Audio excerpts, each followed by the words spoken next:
Chairman সাহেব, ওই আমার মায়ের লিগে একটা বয়স্ক ভাতার কাট করে দেন, আর আমার লিগে আর আমার বউর লিগে একটা বিধবা ভাতার কাট। কি কইলি তুই রে? তোর বউয়ের নামে বিধবা ভাতা? তুই তো এখনো বাচ্চা আছিস, তুই তো মরস নাই। কেন হয়েছে বাচ্চা আছে? এটার বাচ্চা থাউন কয়, খাওন নাই, পিন্দনের কাপড় নাই, ঘরের চাল নাই, আনন্দ নাই, বিনোদন নাই। আপনি কইতেছেন বাচ্চা আছেন, খালি মুখ দিয়ে কথা বাইরেছে, এছাড়া তো আর কিচ্ছু নাই।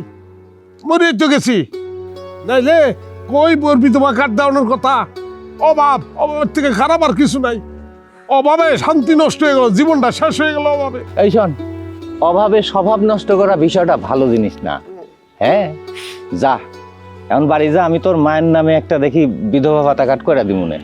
আর এই কাপড় চোপড় রেখে যা, আমি তোরে 5,000 টাকা দিয়ে দিতে।